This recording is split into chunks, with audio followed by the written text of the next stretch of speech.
노르만 왕조 시대에 그 어떤 무기보다 전장에서 빛을 발했던 무기는 석궁입니다.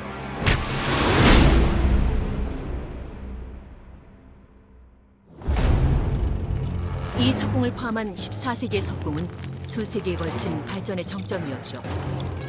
활대는 강철로 만들어 아주 강력했지만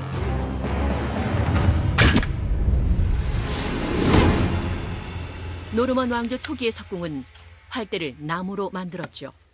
There was a limit to how powerful these wooden bows could be. 결국 노르만 석궁이 강력한 무기였다는 사실은 신화에 불과했지만 중거리에서는 아주 효과적이었기에 전투에서는 충분했죠. 계속 시위를 당기려면 큰 힘이 필요했는데 다행히 도구의 힘을 빌릴 수 있었죠. A crossbowman spanned his weapon with a device called a belt and claw. 때문에 좀 더 쉽게 허리와 다리의 힘을 이용하여 시위를 당길 수 있었습니다.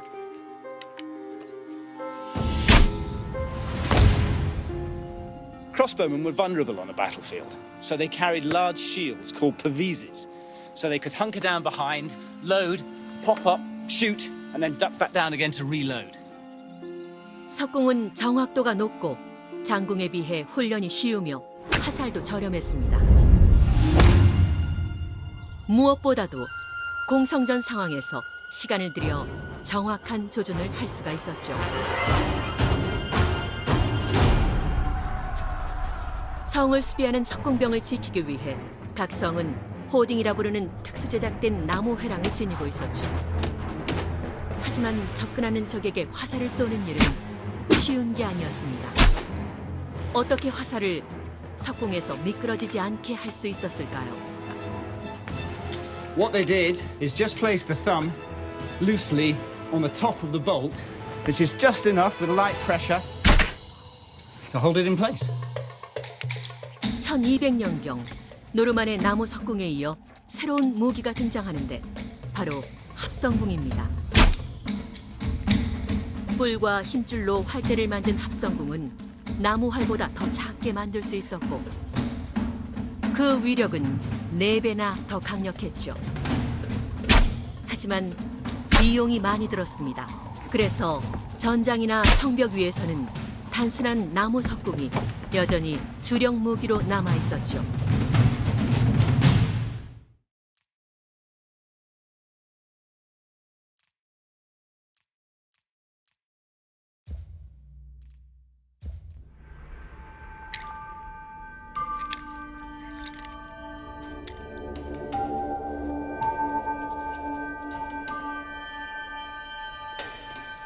(1100년경) 중세 기사들은 머리부터 발끝까지 사슬 갑옷으로 무장합니다.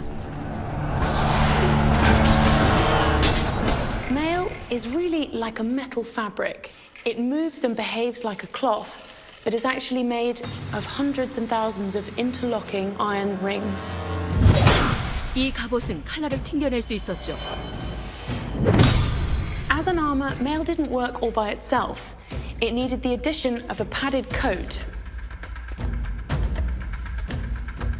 The coat absorbed the shock of the blow whilst the mail turned away the cut. Together, they formed an incredibly effective protection.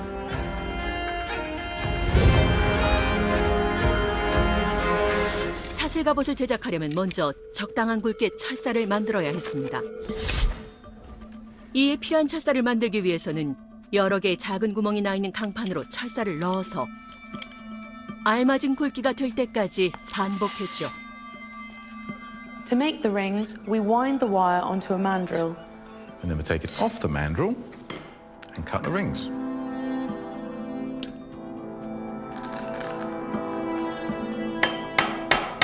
So I've flattened the overlapping ends of the ring and I've pierced a hole through it. And now Nick has to put a rivet in it. The basic construction of mail would be a ratio of 4:1.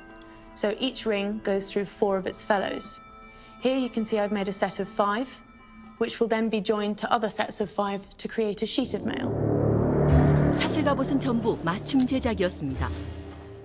입는 사람의 발과 다리, 팔과 손, 그리고 머리 형태에 딱 맞아야 했는데 숙련된 갑옷 제작자는 정확한 형태로 만들 수 있었죠. Of course, for more complicated parts of the body, like elbows, we can actually tailor it in two different directions at the same time. Yeah. So if we fold this in half, we have an elbow. One of the main benefits of tailoring in mail was that it meant a knight didn't have to carry a single ring of extra weight that he didn't need to. 기사 한 명이 입을 사슬 갑옷에는 약 20만 개의 고리가 필요했습니다. High-status knights would have had their mail edged with gold, but most importantly, it had to be functional. 방패와 헬멧, 그리고 사슬 갑옷으로 모장한 기사는 당시 그 어떤 무기도 견뎌낼 수 있었습니다.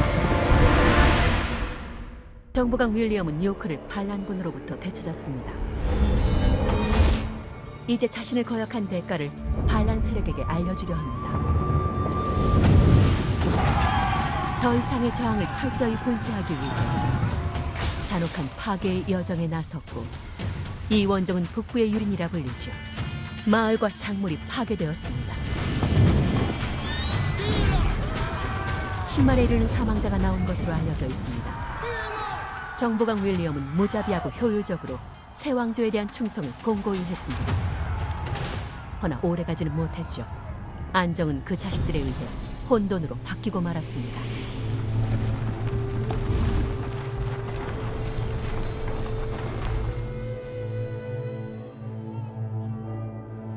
정보강 윌리엄은 1087년 서거했고 총애하던 아들이 왕위를 이었습니다.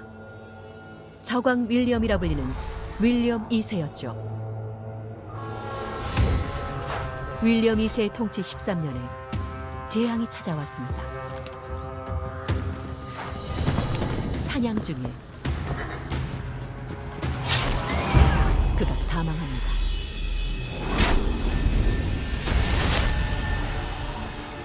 윌리엄의 막내 동생이 대신 왕위에 올라 헨리 1세가 되었습니다. 하지만 문제가 있었죠. 당시 헨리 1세의 맏형인 노르망디공 로베르는 십자군 전쟁에 참전 중이었습니다. 잉글랜드에 돌아온 로베르는 헨리 1세가 왕위를 차지한 사실에 격분합니다.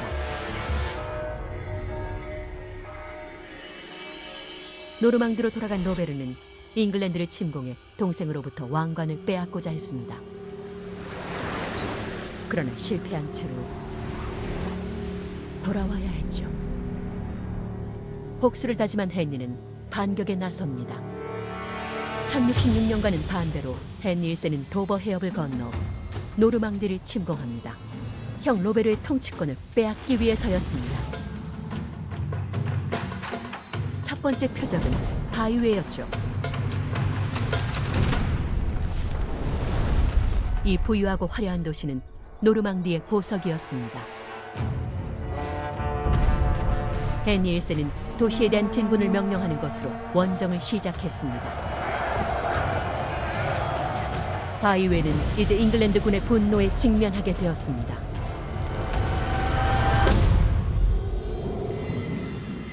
바이웨가 불탈 동안 헨리 왕은 유리한 전세를 밀어붙였습니다. 주요 강화 성벽을 장악하고 강력한 영주들의 충성을 얻으며 헨리는 노르망디에 대한 형제의 지배력을 약화시켰습니다. 1106년 펜슈브르에서 아버지의 영토를 최종적으로 손에 넣기 위한 형제 간의 싸움이 벌어졌습니다.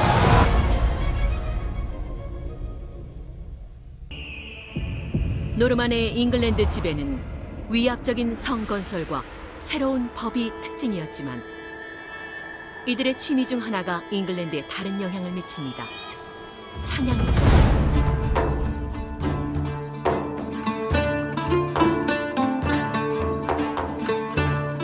노르만 귀족은 성별을 가리지 않고 사냥용 매와 함께하는 사냥을 즐겼기에 자신들의 사냥터를 보존하고자 토지를 확보하고 평민들의 사냥을 금지했죠. 송골매는 아주 높은 곳에서 급강화하는 방법으로 사냥합니다. 고기를 단 가죽 조각을 미끼로 송골매를 자극시켜서 자신들이 원할 때 언제든 떼까마귀나 꿩 등을 사냥할 수 있게 했죠.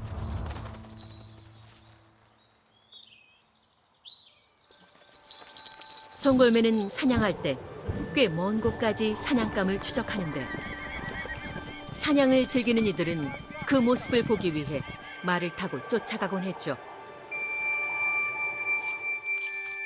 송골매가 사냥에 성공하면 먹이를 줬고 그날의 비행은 끝이 납니다.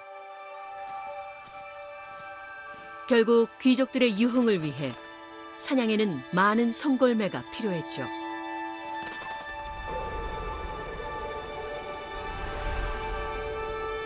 송골매를 말에 직접 실으면 이리저리 부딪히므로 이를 막기 위해 케이지라는 틀을 만들어 운반했습니다. 더는 기수들만의 스포츠가 아닌 도보로도 즐길 수 있는 스포츠였죠. 송골매와 달리 새매는 날개가 넓고 직선 비행으로 먹잇감을 쫓아 사냥합니다. 지면에 붙어 날며 숲을 통과하는 경우도 많았죠.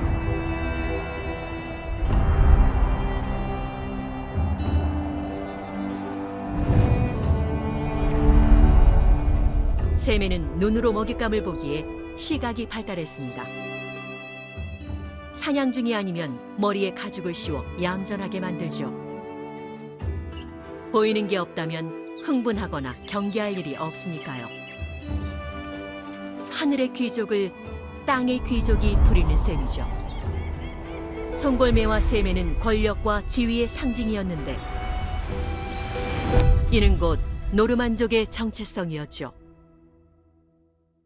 정보강 윌리엄의 두 아들은 노르망디를 사이에 둔 오랜 다툼을 해결했고 헤니 왕은 형제로부터 소유권을 빼앗았지만 프랑스의 왕 루이 6세는 헤니의 후계자를 미래 노르망디 공작으로 받아들일 생각이 없었습니다.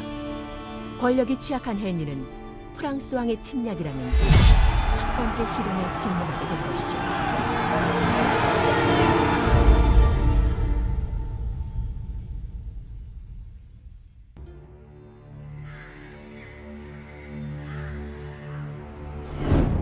잉글랜드는 브레밀 전투에서 프랑스군에게 승리했고 노르망디는 헨리 1세의 손으로 돌아가죠. 그러나 1년 후 헨리 1세의 행운은 비극으로 변했습니다. 1120년 그의 소중한 아들 윌리엄이 배가 난파를 당해 사망하자 헨리 1세 왕국의 미래가 위기에 빠졌습니다.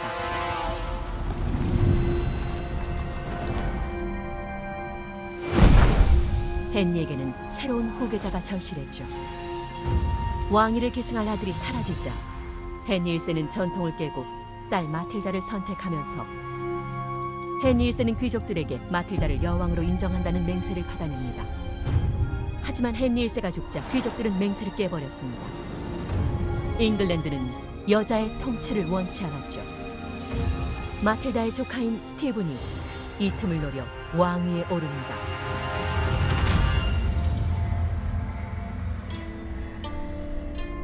위기는 이제 수도로 옮겨집니다. 스티븐은 웨스트민스터 사원에서 왕위를 수여받습니다. 허나 마틸다는 왕위를 되찾고 싶었죠. 마틸다는 통치권을 탈환하기 위해 스티븐과 맞설 강력한 지지자들을 모집하지만 이들의 분쟁으로 잉글랜드에 내전이 발발하죠. 분쟁은 잉글랜드 전역으로 번졌고 1141년 내전의 향방은 잉글랜드의 전략적 요충지인 링컨에서 결정됩니다. 마틸다 측이 성을 점령한 상황이 되자 스티븐 왕은 성을 되찾겠다고 결심했죠. 그는 성을 포위하고 교착 상태가 됩니다. 2월 2일의 아침이 밝아오자 모든 상황이 달라지기 시작합니다. 마틸다의 의분 남매 글로체스터의 로베르가 포위를 뚫기 위해 진격한 것이죠.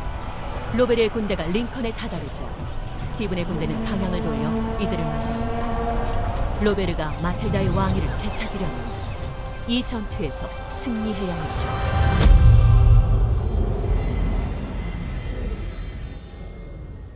평영추 트레비셋입니다.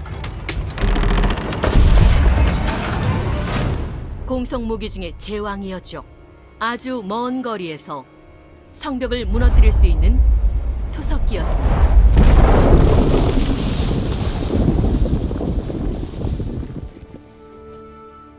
현재 잉글랜드의 워릭성에 있는 트레뷰셋 모형은 세계 최대 규모를 자랑합니다. 7세기 중국에서 처음 만들어진 트레뷰셋 투석기는 13세기에 이르러서는 가공할 만한 위력을 지닌 무기로 발전합니다. Such a simple design, but so effective. 트레비셋에는 몇 가지 특징이 있습니다. 발사대의 한쪽 끝에는 무거운 평형추가 있고 다른 끝에는 발사체를 담을 슬링이 있습니다. 장전을 위해 6톤 무게 평형추를 들어올리는 쳇바퀴가 있습니다. So this is one of the wheels, one of two that's attached to an axle, which would lift the counterweight, weighing 6 tons. It's based on muscle power alone. What's essential about launching a projectile as far as possible is making sure that this end of the arm is moving as fast as possible. So once that weight drops, it really sends this point of the arm moving at its highest velocity. 회전축과 가까운 곳에 평형추를 달고 발사체를 슬링에 넣어 발사하는 방식이었습니다. 슬링은 발사할 때 원을 그리며 돌아가 발사 속도를 비약적으로 높였습니다. 트레비셋은 오늘날 야포처럼 정밀한 조준이 가능했습니다.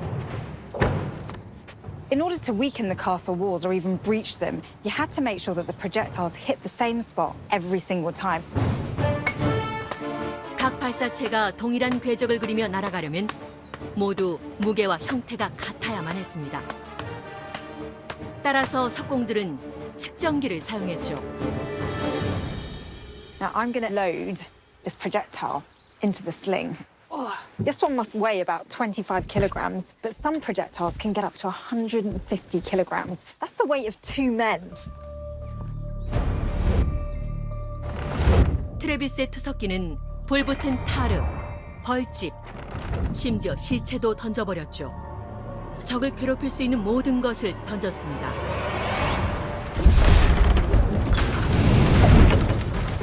Did you hear that whoosh? 평형추 트레비셋 투석기는 치명적인 위력으로 정밀한 투석이 가능하기에 중세 공성 무기의 정점에 올라설 수 있었습니다. 링컨에서 스티븐 왕을 상대로 승리하고 마틸다는 잉글랜드 왕권 경쟁에 유리한 위치에 서게 되죠. 하지만 그 후 몇 년간 취약했던 왕권을 빼앗겼고 마틸다는 붙잡힐 위기를 피해 후퇴할 수밖에 없었습니다. 마틸다가 소유한 잉글랜드의 영토는 왕의 군대에게 공격을 받았고 마틸다의 왕권 유지 여부는 아들 헨리의 선택에 달려 있었습니다.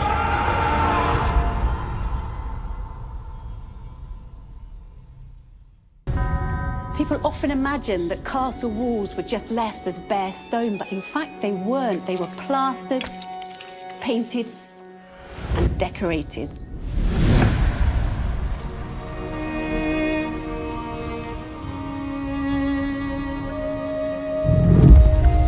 중세 시대의 물감 제조 공정은 채석장에서 시작합니다.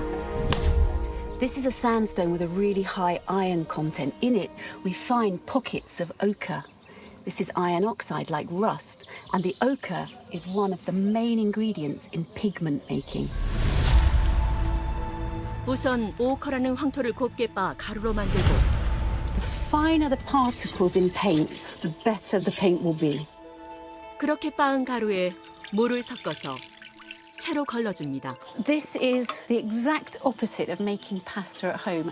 At home, when you sieve your pasta, you then keep it for your meal. Here, what's going to end up in the sieve will be discarding.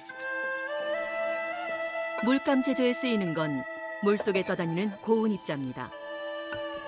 Once it's dry, it's going to look something like this. You can see that all the water has evaporated, leaving just this very fine crust, which will then be ground into the fine pigment which is used to make paint. 오커로 낼 수 있는 색은 한 가지가 아닙니다.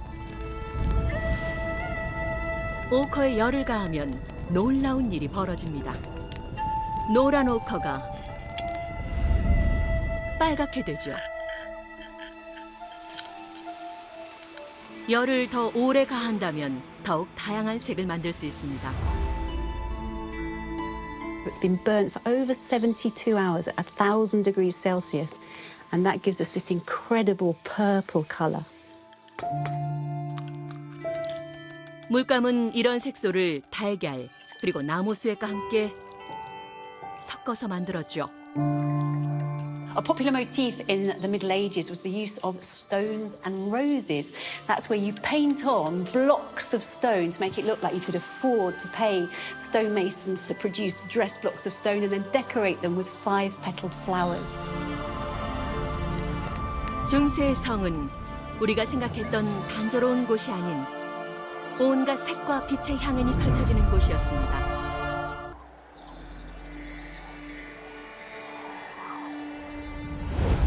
월링퍼드 성의 그늘 아래에서 아들 헨리가 이끄는 마틸다 측 세력은 스티븐 왕과 싸울 의지가 아직 남아있다는 걸 증명했습니다.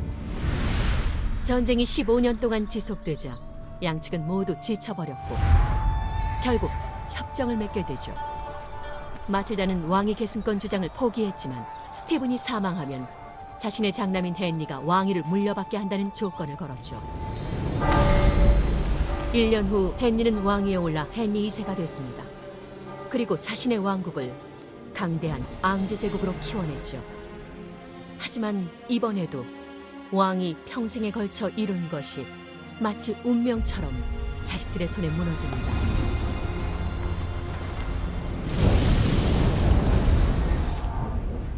헨리 2세에게는 법적으로 4명의 아들이 있었고 아들들에게 왕국을 나눠서 물려주기로 했지만 지배권을 두고 서로 격렬하게 다퉜습니다. 불리한 여건에도 헨리의 막내 아들인 존이 왕위에 올랐죠. 하지만 존 왕은 민심이 부족했습니다.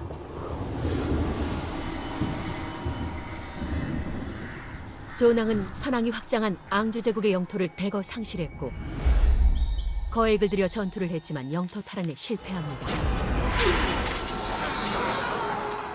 전쟁엔 신하들의 세금이 들어갔고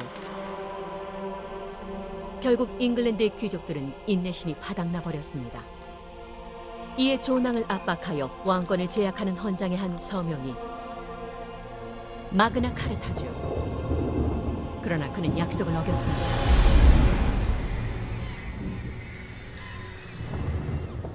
신하들은 분노했고 프랑스 루이 왕자의 잉글랜드 침략을 야기합니다. 1216년 루이 왕자는 잉글랜드 침공을 위해 항해를 했고 그 목적지는 도버성이었죠. 존 왕에게 충성하는 세력이 보유한 이 성을 다스렸던 휴버트 드버그. 그는 이 성을 잉글랜드를 여는 열쇠라고 불렀습니다. 그가 옳았죠. 성은 프랑스의 손에 들어갔고 왕국도 그렇게 됐죠.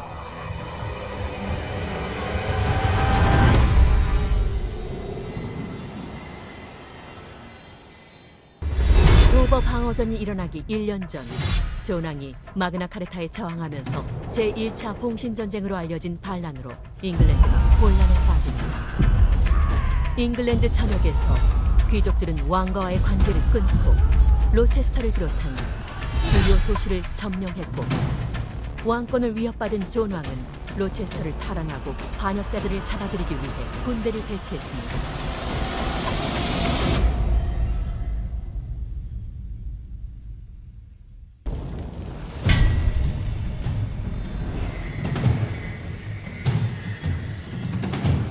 존 왕 측 군대가 로체스터 성을 공략하자 안에 있는 반란 세력은 위기에 빠졌습니다. 그들은 며칠 만에 항복했지만 반란은 끝난 것이 아니었죠. 이들의 동맹인 프랑스 루이 왕자가 귀족 세력의 존 왕 타도를 돕고자 침공군을 보낸 상태였죠. 1216년 말 국왕이 이질에 걸려 사망하고 맙니다. 존 왕의 아들 헨리가 9살의 나이로 즉위해 헨리 3세가 되죠. 이제 왕의 안위는 왕의 섭정이자 70살의 전설적인 기사 윌리엄 마셜에게 달려 있었습니다. 무모한 도전이었습니다. 잉글랜드가 무너지고 있었죠. 반란군들이 점차 마을을 점령해오자 윌리엄 마셜은 때를 노리며 반란 세력을 제압할 준비를 하는데 1217년 5월 윌리엄 마셜에게 마침내 기회가 생깁니다. 반란 세력이 도버성과 링컨성을 동시에 포위하려 한다는 사실을 알아채게 되죠.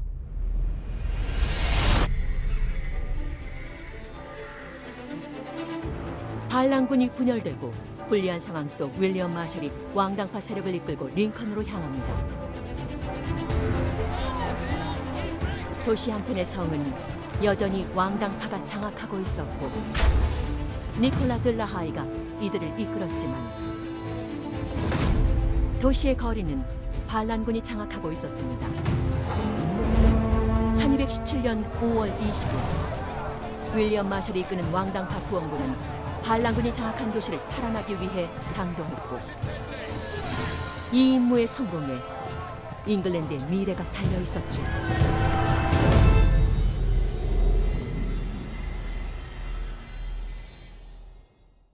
윌리엄 마셜의 링컨 탈환은 왕당파에게 엄청난 승리였습니다. 반란군 귀족들은 패배했고 반란 세력의 프랑스 동맹군은 잉글랜드에서 축출되었죠.